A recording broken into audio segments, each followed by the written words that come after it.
Now I'm your favorite rock boy, black boy, school of hard knock boy, 360 degree, man I'm such a hot boy, D-boy, B-boy, you're 313 boy, no decoy, soldier of fortune, I seek and destroy, deploy, street noise that move your feet boy, nobody iller than boy, from Hanoi to Illinois, endless noise, power to pump up through your bins boys, the envoy, I keep this moving like this a convoy. See I'm the truth, it's apparent and I flare. I dare you to stare because I'm semi-drunk arrogant. What is up, everybody? Welcome back to the Nacho Avg Podcast, episode number 2. I'm glad to see that everybody is in here. I cannot thank you enough for showing up and showing out. I got Rich and Rick here, and that's all that I need to have a good time. So I hope you guys are doing well. Hope you guys are having a great week. We're in the middle of the week. It is hump day as usual, 9 p.m. Eastern Standard Time. I just want to say, you know what? This nickname Nacho has, this past week has prominently shown the fact that people judge people based upon not knowing them, which, I mean, for me, it doesn't really matter. But on numerous occasions this week, what's up, Ninja? You good, bro? Appreciate you coming through, man. Numerous times this week, I've been asked to do a live. I've been went to go pick up coffee. Went to go pick up a carryout. And of course, when I go to make my orders or when I've been asked to do a live, no, but maybe in the future. I'm trying to become like CM Punk, man. I'm just not getting the tattoo yet. But when I arrive or when I, access the dual live, option and stuff like that, or I arrive to pick up my carryout or my coffee, X, Y, and Z, and I go to pick it up and the name is Nacho and I show up, the look of disappointment that I get on these people's faces of like, you don't match your nickname. I'm like, that's the point of a nickname. Like it's an oxymoron. I just like nachos, it is what it is. Like, I'm not that upset about it, but you seem pretty disappointed. Or like when I go into the lives, oh, you're not Hispanic? No, I'm not. Like, I just have a nickname that everybody calls me Nacho. No, it is what it is. But I thought it was kind of funny. But I hope you guys are doing well. I appreciate, again, everybody showing up and showing out. And let's get on to the show. So as of this today, it's been brought to my attention, Randy Savage. I have no idea of what they would expect. I mean, it kind of sounds a little biased. I mean, it could be tiptoeing towards racism. But, I mean, it is what it is. I'm not offended, but, to each their own. People will learn to look outside the box, per se. But, I don't know if you guys have checked it out, but it was actually, brought up today around 9 o'clock this morning that apparently Ellen DeGeneres is going to be stepping away in 2022. Our girl Ellen says she's going to say goodbye in 2022 to her talk show because it's just not a challenge anymore. I'm like, okay, so I read this. It's just not a challenge anymore. Hey, Villa. I mean, you've been doing it for this is going to be your 19th season. I mean, what was I'm sorry, what was the challenge to begin with? Like, I mean, I understand that you're the face of this. Yeah, you're the face of this product. You're the face of this brand, which is your own name. You've developed it on your own. And, yeah, well, I mean, I'll sign it too. If you go ahead and do like a Survey Monkey or, start a petition, we'll post up the link that everybody's signing it. And I'm sure we'll be set on that. She would have these huge celebrations, so on and so forth. I guess it wasn't the first time that she brought up the idea of possibly stepping away. It happened about 2-3 years ago, in 2018. But I guess she signed another 3-year contract. You know, her show just seemed to me, I guess it would be too easy. But at the same time, why is it so easy? You have a mass amount of people working under you. It's not like you're the one sitting and doing all the legwork. You're not going to be the one getting, people to come on. And I'm going to get to that in a second. So,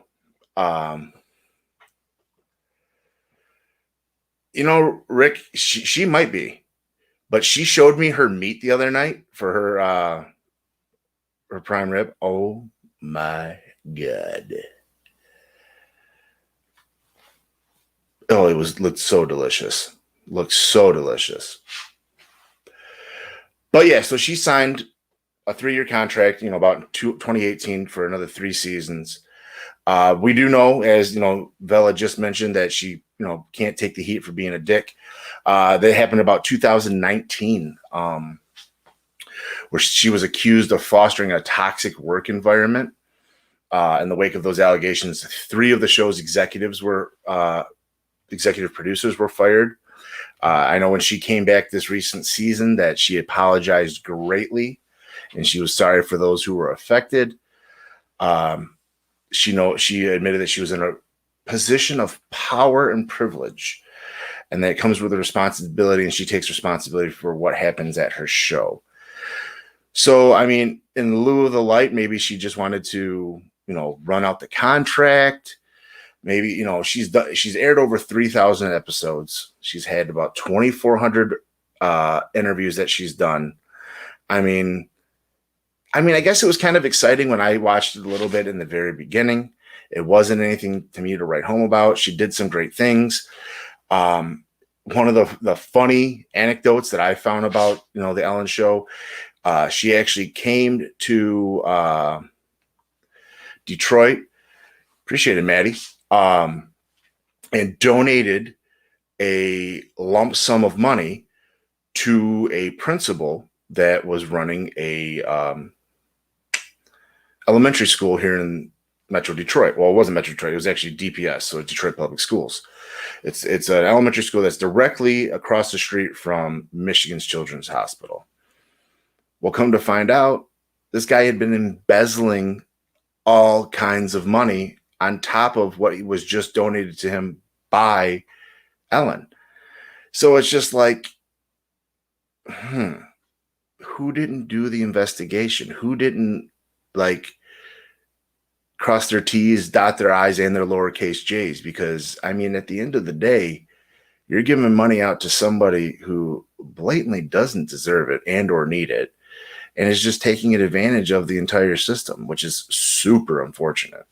Because at the end of the day, the kids were the ones who suffered, because now the kids lost twice because their principal was a dingleberry and used the money incorrectly and inappropriately.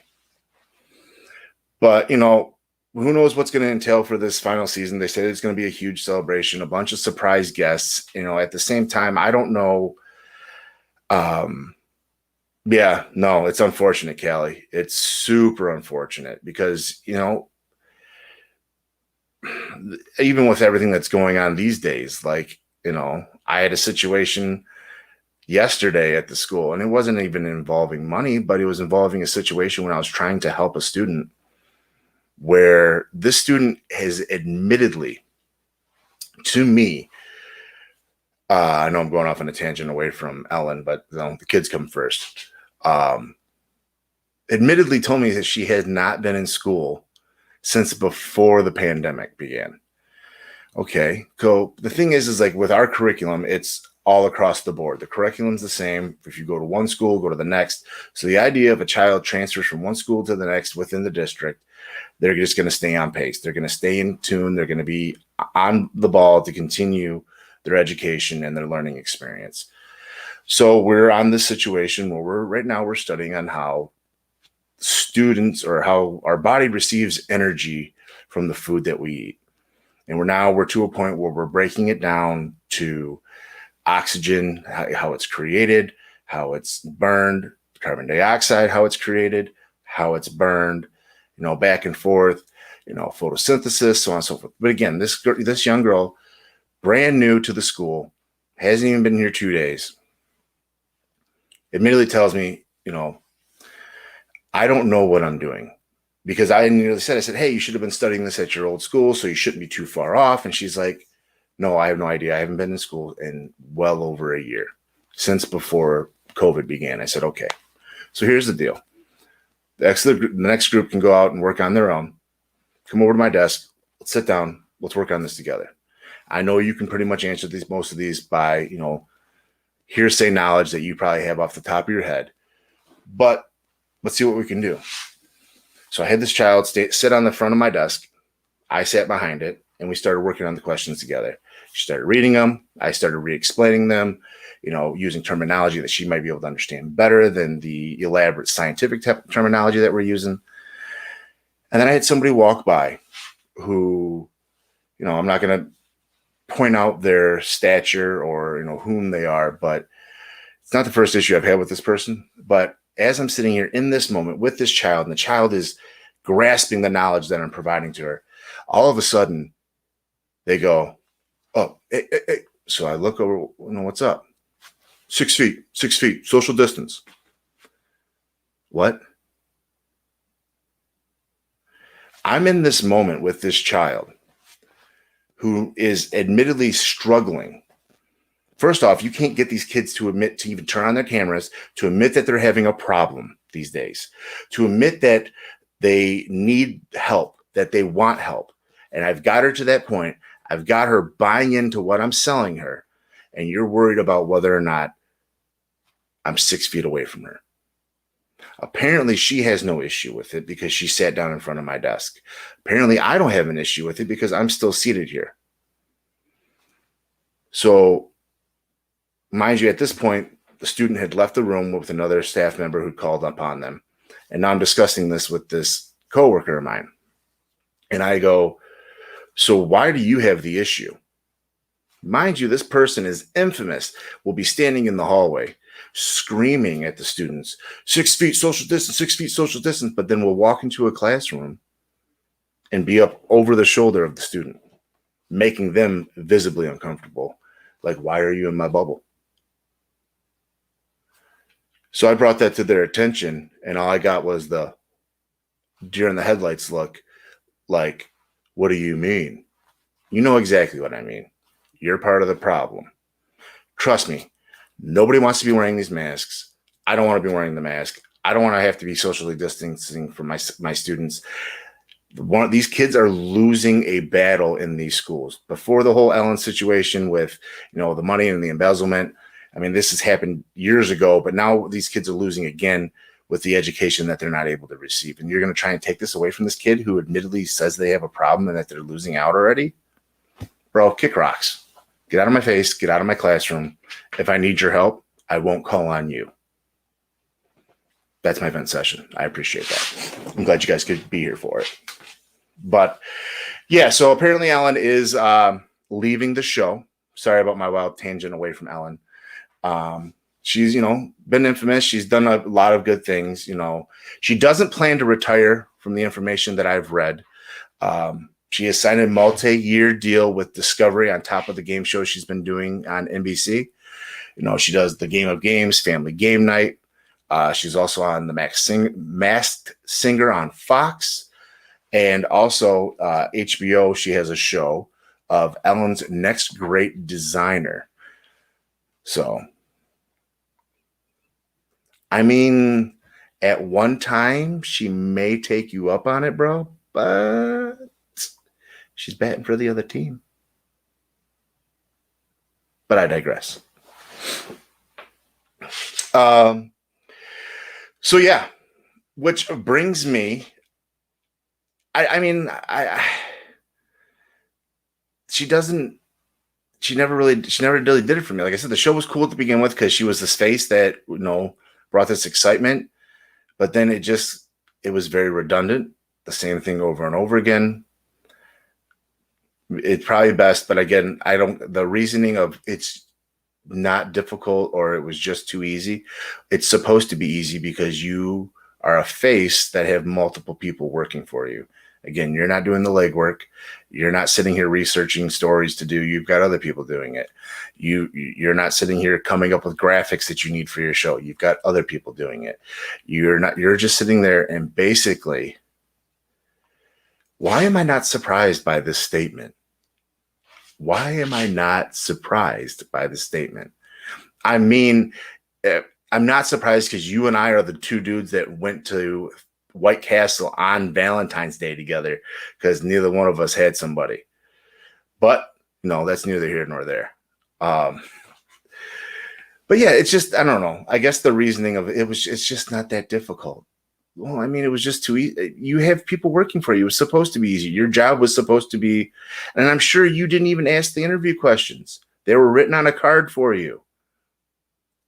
I have a guest coming on next week. I've got to figure out questions to ask them. And I know the guy personally, but I want to get the most out of it. I don't have people to sit here and write the questions for me. So, and that's exactly it, Bella. I agree with you. It's, yeah, I mean, that was funny. I mean, why wouldn't it be fun? Anybody getting scared is hilarious. Anybody getting scared is hilarious. That's the best part of a scare is watching somebody get scared. But, I agree with Bella. She's good to go. Best of luck to her. I mean, she's already got money coming in every which way but up, well, if you guys want to, go right ahead. I'm sure he'll answer them. If I know him like I do, I'm sure he'll answer him. And actually, Nate, who's here in the comments, knows the gentleman as well.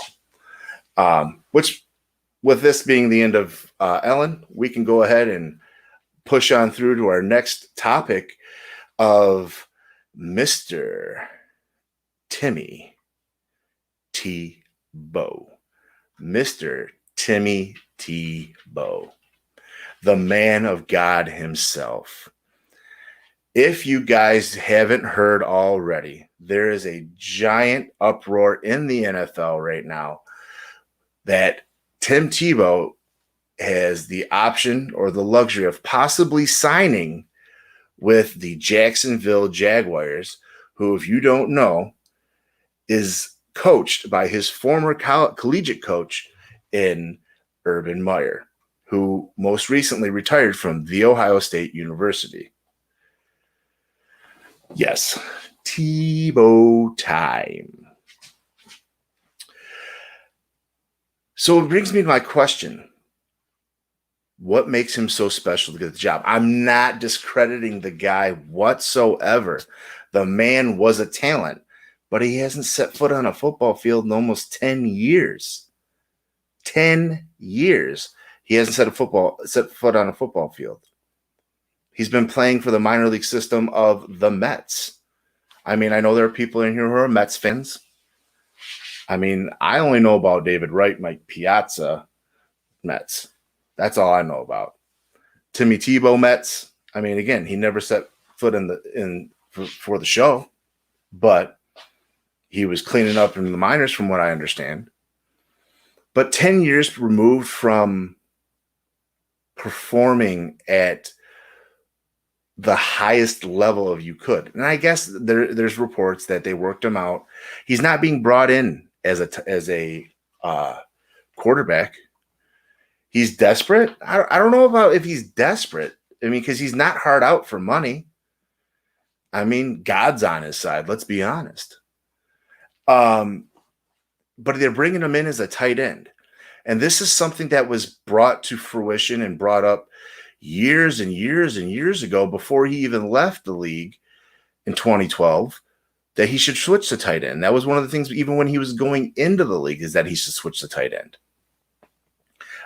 Why all of a sudden? Is it now because you're clapping cheeks with your wife that, you've just, I know they say pussy will make a man do crazy things, but like, you haven't set foot on a football field in over 10 years.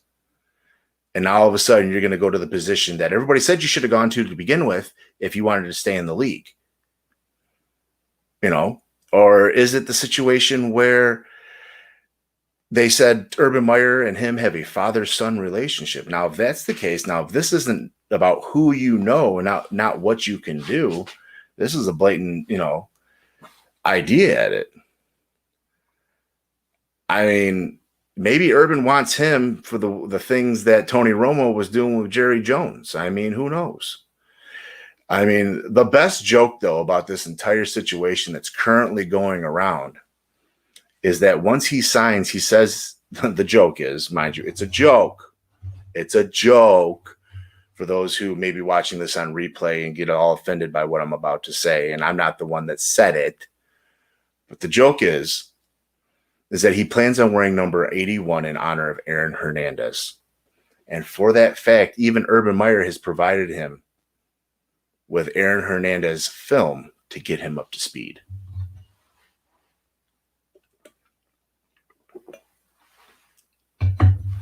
I thought it was funny. I mean, he's going to be killing it, literally, if he's watching that film. But, and the other thing is, and I'm not going to go ahead and, there's another joke that goes along with it. For those who know me, you may contact me. If you want to DM me, I will send you the other part of the joke. It involves CTE. I enjoyed it because I'm fucked up in the head, but it is what it is. But yeah, so is it the fact that it's that father-son relationship? Well, yeah. I mean, if that's apparent, then you definitely just hired a family member that's severely unqualified for a position that could possibly go to somebody else. Again, I'm not hating the man. The dude's getting a chance, and I think he might be able to do something with it if he is in the shape that they're describing. They're saying that it is just impeccable and crazy. But, how are the hands? That's the biggest thing is when you're a tight end, you got to be able to catch in traffic more than anybody else. You're not going to be going down the field. Gronk is Gronk, and Gronk is just a freak of nature. I can't say that anymore. And the fact that of what he does, there are tight ends that will never, ever do that. You can have tight ends that they think are going to do things like that. And a prime example is what the Lions have in TJ Hawkinson. And right now, he's not proving to be that. He can't stay healthy. Yeah, Gronk gets hurt, but he plays hurt too. And I don't know what to come of it that all of these players are saying he's going to perform like this. Oh, he's going to do that. Oh, they're going to do this. I mean, yeah, he can take a hit, but can you take a hit if you get that quarterback? Let's see, who's your quarterback? Trevor Lawrence. Okay. Trevor's got the power of Samson. I think all of his power and all of his talent is in his hair. So if he cuts his hair, he's fucked. But say Trevor gets hit as he throws it, and it's thrown in Tebow's direction. And Tebow just has to reach out for it just a little bit. And then you got Antoine Winfield Jr. coming over the top at him. Is he going to be able to take that hit? We don't know. We'll see. Again, I'm not hating on the guy. And he was only signed, they're saying he's going to sign him to a 1-year contract. Okay. But just because he gets signed to the 1-year contract does not mean he's not going to get cut. It does not mean he's not going to get cut. Well, Sunshine, that's a whole different story. Remember the Titans? I mean, he cut his hair and got better. But it doesn't mean he can't get cut. It doesn't mean he's going to make the 53-man roster. I personally think it's a ploy to bring in ticket sales. And we'll talk about that in a minute when we get to because right now, if you guys haven't had a chance to look, the NFL officially dropped the official schedule for the 2021/22 season. We'll be touching on that in a moment, but I think it's for ticket sales. Honestly, you're going to sit here and bring in one of the biggest names in collegiate football. He did win a, playoff game with the Denver Broncos and that amazing run that he had against the Pittsburgh Steelers. You really think so? I don't know. With all the talent that you guys just picked up, and especially from my fucking team, there should be no reason why you guys shouldn't at least break even. And if you don't, it's all on Danny Dimes. That's all that I'm saying. Danny Dimes needs to shit his get together. But, it's I think it's all about ticket sales, because now you're reuniting like one of the greatest dynamic collegiate coach and QB duos. I think that they may be bringing him in as a tight end. I can see them running like a wildcat setup with him at, QB, but he's the tight end. I definitely think that he's going to be there to possibly mentor Trevor Lawrence a little bit, because again, he has been in the show or been in the league before.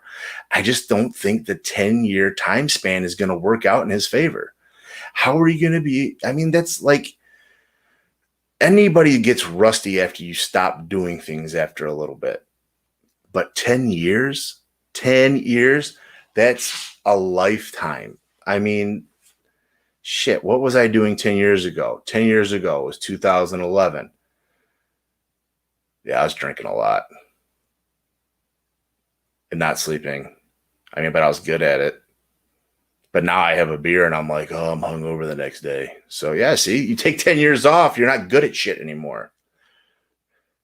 Guy's in the best shape of his life. He's a natural born athlete. Hey, you know what, Rich? I say the same thing. I'm in the best shape of my life, too. A circle is a shape. Round is a shape. Just because, I have the body of a god, it just happens to be Buddha. Come rub my belly, baby. But, yeah, no, I agree with you. He is in dynamic shape. But again, like, it comes to the fact now, who knows? I mean, we've seen what he could do when he was a virgin. Now he's getting that ass. So, she might, if anybody's seen Blue Mountain State, you never know how it might work for him. If he starts slacking, she ain't going to be giving it up. Maybe she won't be giving it up to begin with, and if he starts falling off, then she'll have to give it up extra. Who knows? Not give it up. I'm sorry. That's incorrect. That's inappropriate. I apologize. She might give him incentive, allow him incentives. But to each their own. But, I mean, he's clapping cheeks, man. Hey, the old saying is, a good pussy will make a man go crazy. And apparently it's crazy enough to make this dude think that he can play again in the NFL after not being on the field for over 10 years. And I don't get it. I don't get it. Maybe he's going back to football to get away from her. Who knows? I mean, but the baseball season is one of the longest sports seasons overall. So, I mean, he's definitely spending more time away from her, if that's the fact, playing baseball than he is, going back to the football field. The idea, is, maybe he just wants to prove that he can do it. Maybe he got a message from God. I mean, who knows? The only people that I'd ever known to be successful that received a message from God were the Boondock Saints. And that there's a beautiful film entitled by the same name. You guys check it out. Definitely check it out. But you know what? If he's able to do it, congrats to him. It's unfortunate that, Urban Meyer doesn't see any talent anywhere else, that you want to bring in this guy who ain't played in 10 years. But it's neither here nor there. Let's go ahead and jump onto the NFL schedule release. So I'm sitting here, I'm looking at this, and one thing that my goofy ass does not understand. Well, one thing we get to look forward to is in week 4, we get to see Tommy Brady finally take on the New England Patriots on week 4. That's going to be one hell of a game. It's the only team that he has not beat in the NFL. He will join the likes of Peyton Manning, Brett Favre, to have beaten all 32 teams. But the one thing I'm really excited about to see is some of these prime time night matchups that we got. Miraculously, and I don't know how it fucking happened, but the Lions have a Monday Night Football game, week 2, against the Packers of all people. So, and with everything going on with Aaron Rodgers, and that's another thing. We could go to Aaron Rodgers in this shit. All this man has been asking for is, please bring me somebody that can help us win now. Bring me somebody who can help us win now. They signed a fucking cornerback at the first round of the draft. I don't get that. Then all of a sudden today, they signed Mr. fucking Blake Bortles himself. How the fuck is that supposed to help him? And last year, you signed you drafted his replacement. Like, what the fuck are you doing? You have probably behind Tom Brady the best quarterback to ever play the game. What the fuck are you doing with your organization and not giving this man somebody to throw the fucking ball to?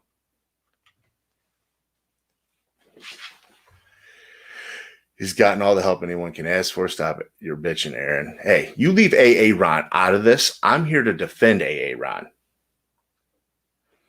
I don't know, man. But they're already saying that they're not going to trade him. Okay. So are you going to release him? Because why would you do that? You're not going to get shit out of it. Like, yeah, I mean, he's got Devontae Adams. But what else does he got? I mean, I know they just re-signed their running back in Aaron Jones. We got Jamal Williams here in Detroit now.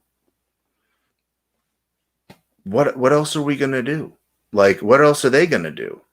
I don't see that really working in their favor much, to be honest. So, let's see. Another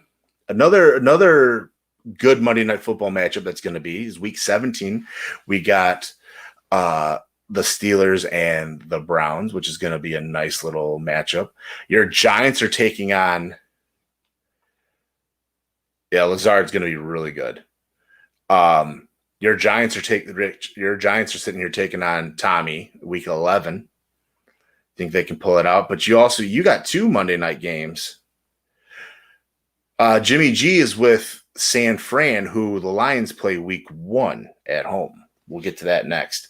Your Giants are also playing Patty Mahomes Week 8, so you're just picking up the GOAT and his son 2 times, and get to play with that garbage. Hopefully the Eagles will go ahead and wipe the floor with the Cowboys in Week 3 on Monday Night Football. Some of the Thursday night matchups, Week 2, you got your Giants versus the Washington football team, which I don't know what they're going to be doing with that. What they're going to be doing for Thursday night football, Week 2, because the very first game to kick off the season is Tommy Brady in Vegas versus the Raiders. Oh, is it? Wait, hold up. Wait a minute.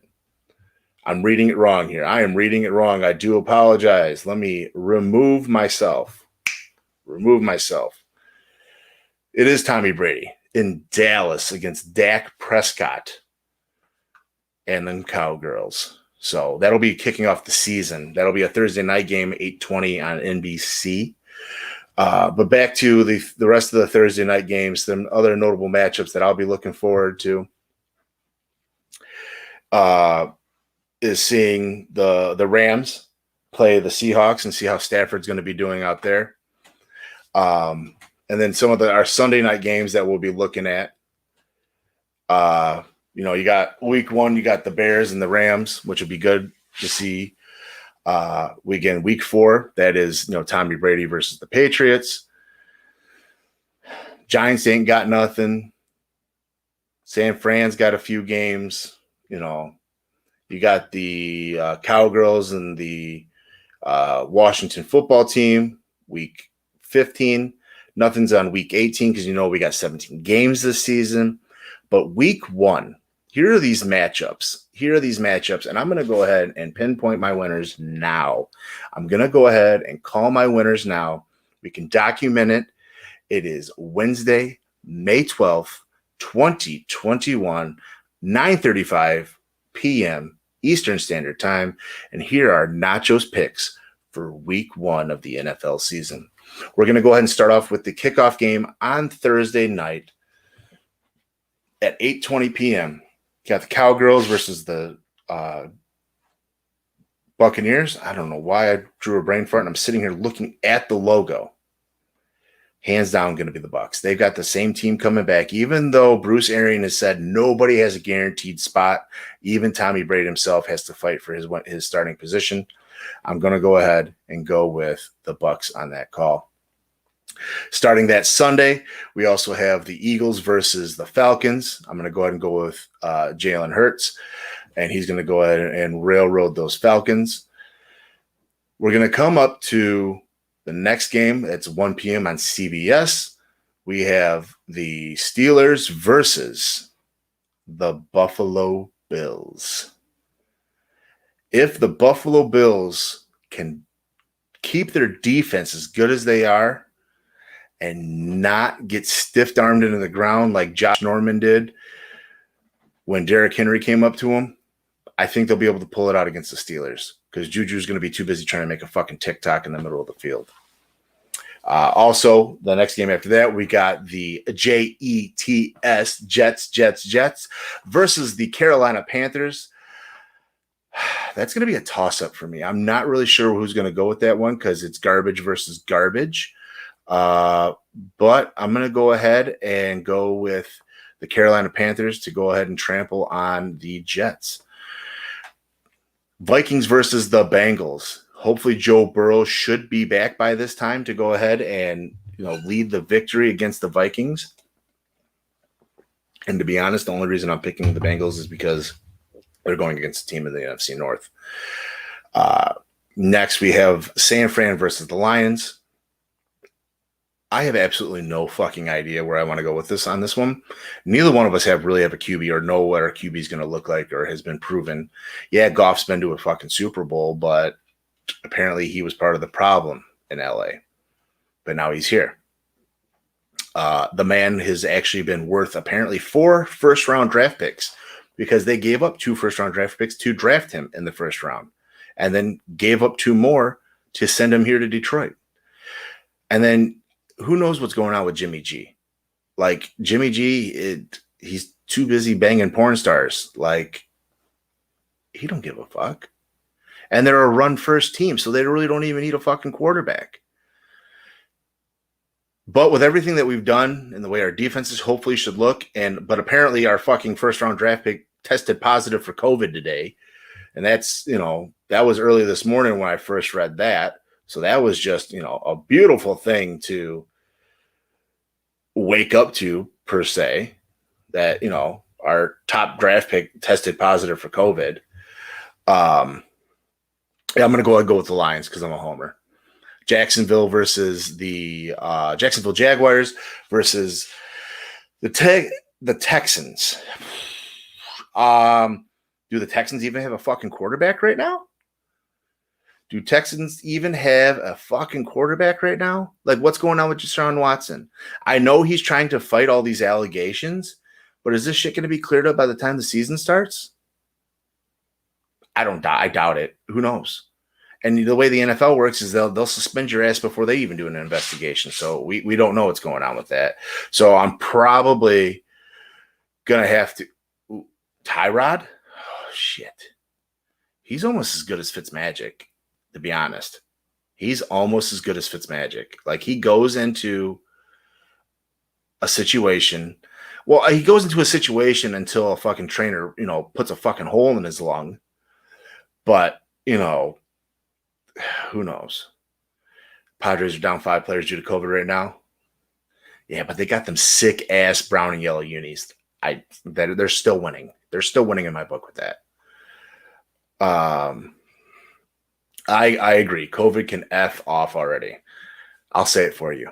Fuck off already. It can fuck off already.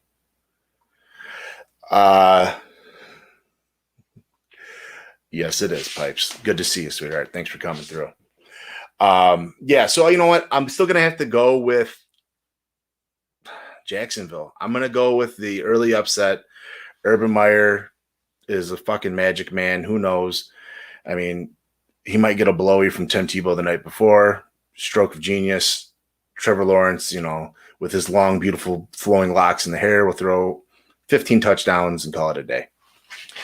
Next game we got is the Seahawks versus the Colts. I don't know what the Colts are doing right now with their QB situation, so I'm definitely going to have to end up just going with the Seahawks. Yeah, Seahawks all the way. DK Metcalf is a fucking beast, and he just ran just over a 10-second 100-meter dash trying out for Team USA. And the reason he did it, just because he fucking wanted to. Like, that's the shit. Like, he's got that killer mentality that many players don't fucking have nowadays. Like, he's going out and doing shit to make himself better, to prove points that people may not have asked for, but he's going to make sure it happened. Like, you're going to know about him. I wish the Lions would have fucking drafted him. Like, he was just fucking straight cock diesel in that one pitcher with all his teammates. I mean, he made my heart go pitter patter. Next game, we got the Cardinals versus the Titans. It's going to be with the way that's set up. Titans are always like a second half of the year team. They're always a second half of the year team. And now you got J.J. Watt back. Well, not back. You got them with the Cardinals. You got DeAndre Hopkins thrown from Kyler Murray. I'm going to have to say the Cardinals on this one. Chargers versus the Washington football team. I'm going to go ahead and go with the Chargers. Easy pick on that. Washington doesn't even have a fucking name. So who knows if you really got a fucking team. Browns versus the Chiefs at 4:25 to start out the afternoon kickoff games on week 1. That's going to be one hell of a game. But I'm probably going to end up going with the Chiefs. I'm pretty sure Andy Reid's going to wolf down about 16 hamburgers the night before, and he'll have his game plan ready. Dolphins versus the Patriots coming up next. If the Patriots aren't starting Mac Jones, and they're going with Cam Newton, it's going to be a toss-up, but overall, I think it's going to be the Patriots. Packers versus the Saints, and right now, again, with everything up in the air with Aaron Rodgers, and who knows who the actual QB is going to be. You really think so? You really think it's going to be the natives? I don't know if it's going to be the natives.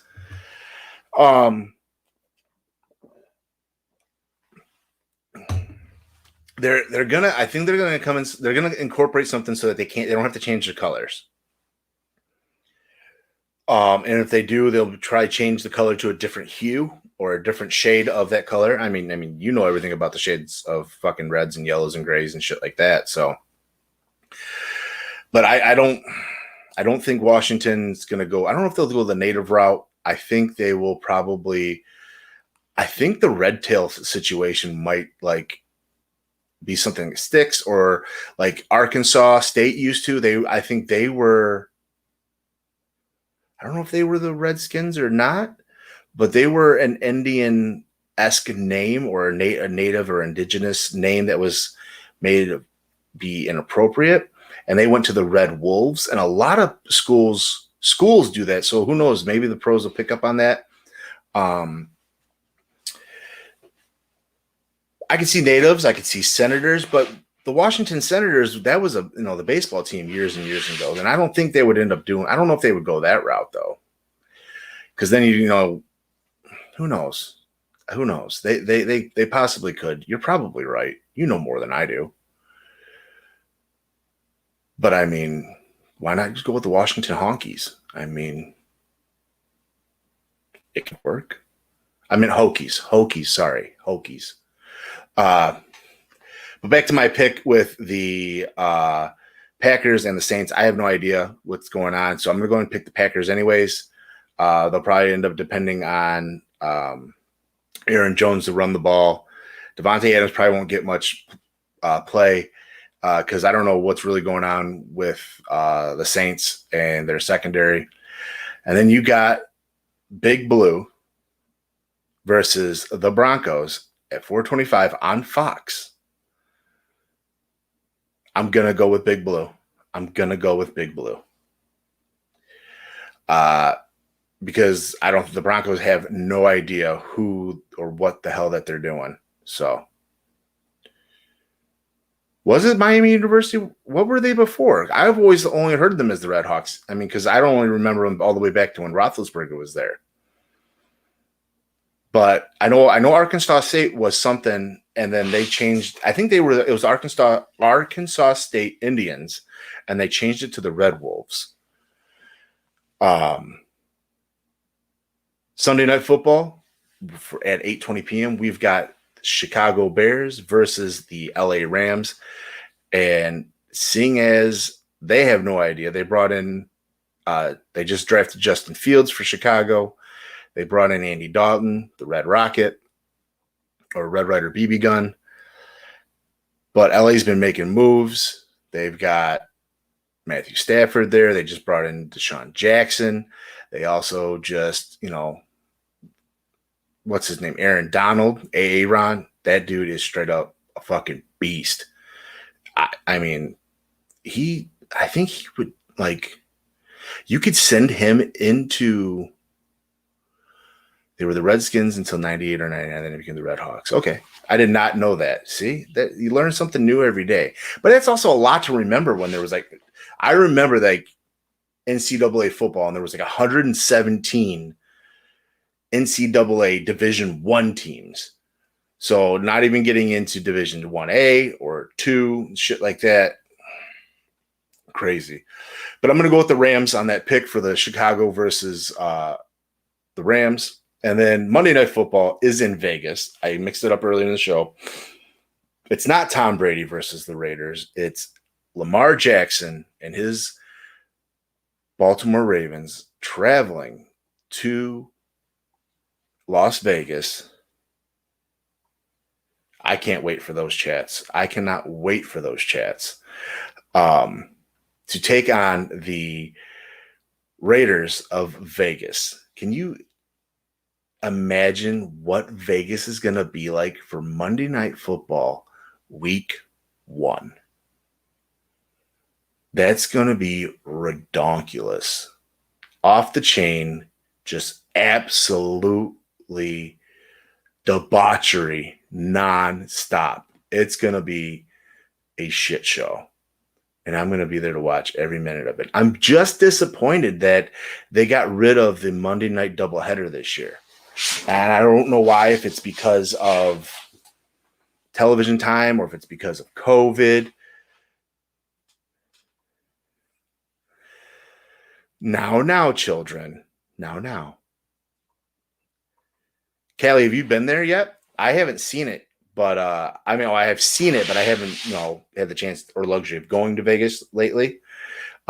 Vegas, I usually try to charge hookers before they charge me.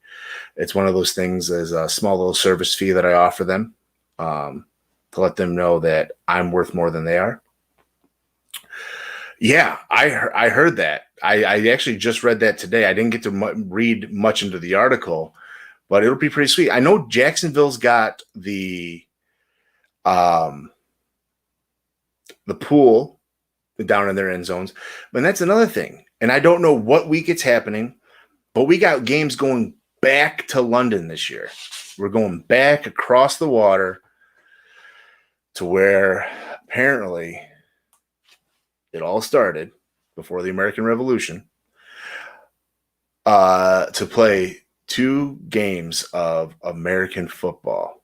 I know I believe from what I was reading, I know Jacksonville, they're the one that signed the contract that's going to have them going there for most of their career.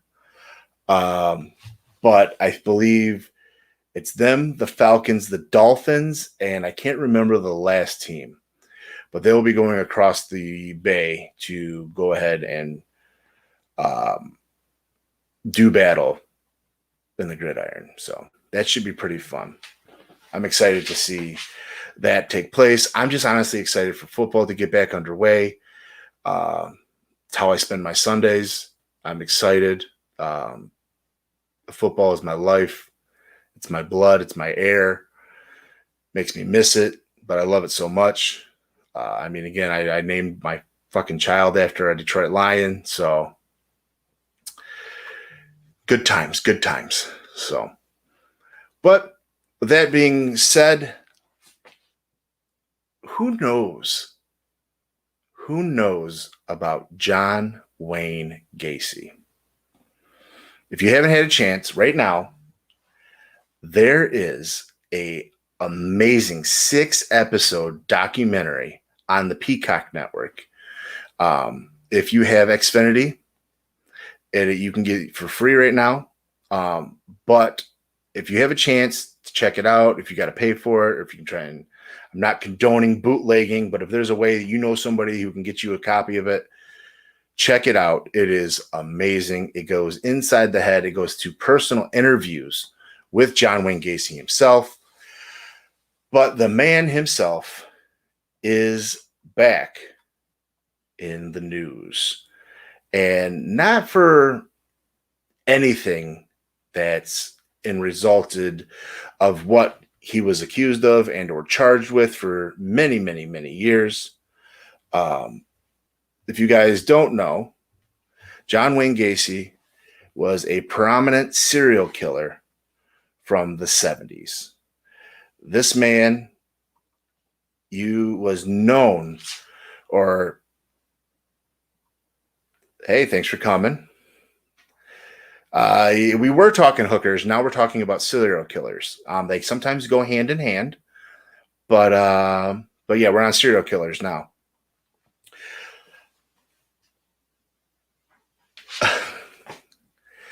But yeah, so he was a prominent serial killer back in the 70s. His reign of terror spanned from 1972 to 1978, and he has been charged and tied to 33 murders, possibly more. He was infamous for luring young men / boys back to his home, where he would attempt to dupe them into putting on a pair of handcuffs to quote unquote show them a magic trick, which would then honestly lead to then him raping and torturing his captive victim before killing them by either asphyxiation or strangulation. But one of the things that were very, very mind-blowing to me when I seen this documentary was his photographic memory that he had. So of these 33 victims that he is officially tied to, 26 of them he buried under his home, which brings us to what the story is about. Before we continue talking about John, was his home just sold.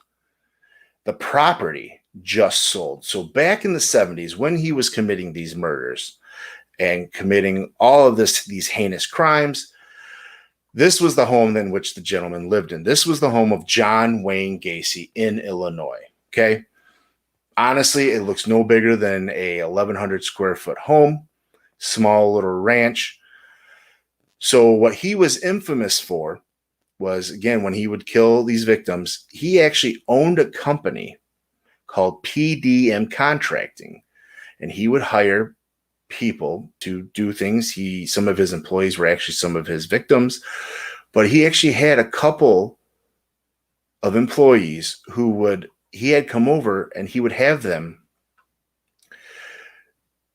dig ditches under the house without explaining why they were digging ditches. He would tell them that he was, running plumbing for a new bathroom. He was, doing X, Y, and Z, but he would also then, take these bodies down there and bury them after he had murdered them. Well, currently the home that just sold looked a little something like this. Completely different. I guess it actually has a huge backyard. But this is per TMZ, this brand new photo of the home. But the big thing was And one of the things that they're contracting is that it's sold for way, way less than it was put on the market for originally. So it originally hit the market back in 2019 for $459,000, but there were no takers for over a year. And alas, it finally has a new owner, and that was for $395,000 that it sold for. So it's not this again. It's not the same house, but it sits on the lot where the original house stayed in 1979, where they found 26 to 29 of these bodies while it was being demolished from catching him in his reign of terror. The new home is a 3-bed, 2-bath, beautiful brick home with an updated kitchen overlooking a huge backyard. Might not be too creepy to many people, but apparently not to the new home. It's probably not creepy to most people. Well, it is creepy to some people, but not this new homeowner. And it's not even known that if this new homeowner actually knows where this house lies or where it sits or what the property was used for in the past. In Illinois, murders don't have to be disclosed. But if a prospective buyer asks, the realtor must be honest. So here's my question, though, as the realtor. Do you answer the question, was there somebody murdered here? Did anybody die in this house? Because technically, if nobody died in that house or nobody was murdered in that house, because I doubt they would automatically go to the murder part. Because that's one of the things when you house hunt, if you're not buying a brand new house that's, freshly built from the ground up, you might ask, has anybody ever passed away here? Especially if it's an older home. And technically, nobody's ever died in that house. Somebody's died on the property. So do they really have to disclose that? Do they have to disclose what happened on the property? Because I'm sure you're not going to, admit that, somebody, blew out the window of my car in front of my house. That happened on the property. So it's weird. It's almost a double-edged sword. Like, what do you have to admit, or what do you have to fess up to? That, not say fess up to, but disclose if based upon the question that was asked. Because let's be honest, there's a lot of realtors these days who are scumbags, and if they can make a quick buck in order to make a short sale or whatever, and tell you that, oh no, nobody died in this house. Excuse me. They technically answered your question. But if you asked if somebody died on the property, then yeah, you have to disclose all that information of, well, yeah, technically this was the property owned by John Wayne Gacy back in the 70s. And where, he was found, to have murdered well over 33 people here that we know of. So, and another thing that has been brought to the attention of everything that's going on with John Wayne Gacy was, one of his situations that really bothered me the most was he was already technically a sex offender before he started committing all these murders. He had one count of sodomy when he lived in Iowa before he ever moved to Illinois. So I wonder, I don't understand why things were so loose back then. I mean, I guess it's just the trying times. But one of the situations are that the creaking doors and cold drafts will speak volumes. Yeah, possibly.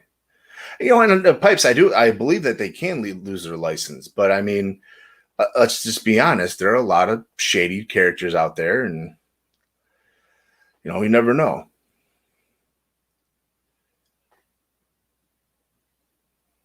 See, there you go. Do people ask these questions? We never did until we bought the previous home. That's bonkers. It's too loose. We have vendors on TikTok. Very, very true. It's very loose.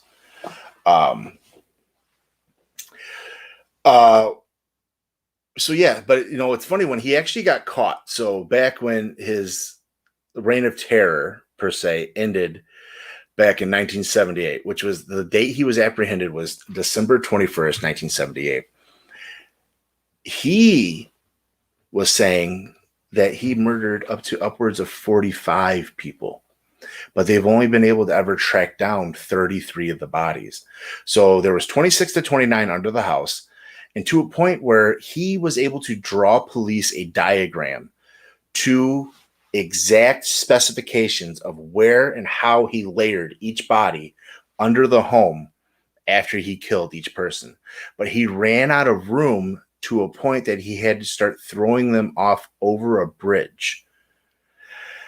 And that's how they had to find the rest of the bodies. But he said, and I quote, that he had upwards of 45 people, and they asked, well, where are the rest of the bodies? And all he could say was, you'll have to find out. The shit that some of these people do, or the mentality that they have, is absolutely bonkers to me. It's super fascinating. There is a movie out called Dear Mr. Gacy, I believe, where it actually notates of a pen pal that John Wayne Gacy had before he was executed, which actually this pen pal that he had, it's based upon a book called, I believe, talking about, I think it's called The Final Victim. I have to double check on the title. But long story short, Gacy was very manipulative. He was the idea where he would want to speak to people in a certain way to get things out of them, to get what he wanted, to, speak in such a way that people would be at ease with him, that they would open up easily, and that they would, be willing to come back to his home and things like that. But he had this pen pal that to a point drove this man in crazy that he ended up committing suicide. Absolutely. And he did it on, mind you, I believe it was the date ended up equaling out to 666, but I know it was like June 6th. I can't remember the exact date, the year that it was, but Pipes, it's definitely the manipulation. And these serial killers get off on it. I did a quick little research a few weeks back when I was watching that John Wayne Gacy documentary. Found some of the letters that were written back and forth. Found some from Richard Ramirez. Shit like that. It is just absolutely crazy. And I'm not saying that you don't know. It's one of those situations where there's an old story about John Wayne Gacy where one of the times that he apparently went to pick up a hitchhiker, and it was going to be actually his first murder. But the guy picked up what was going on and ended up diving out of the car, so on and so forth. So it was one of the situations. It may not have been John Wayne Gacy, but it was another serial killer that it was infamous for picking people up and taking them back and killing them, that he removed the locks from the passenger side doors so that they couldn't get out. Possibly, I believe so. If you have a chance, check out his last, go to Wikipedia about him. Check out his mugshot. He's grinning from ear to ear.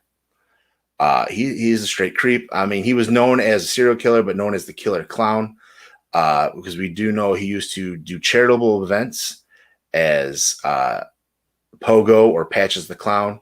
And that's where the idea of this image came into play. And that's him himself right there, dressed up as Pogo or Patches. Yeah, absolutely fucking crazy, to be honest.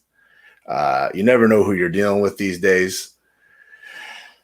So yes, it was Dahmer. Yeah, Jeffrey Dahmer. I knew I got him confused with somebody else, but yeah. So that's what's going on with Gacy. His house the property finally sold for much, much less than probably what it's worth. But, it's all about hearsay. No clowns. Okay, my bad. My bad. I should have warned you. But I mean, I had to get him in his natural state.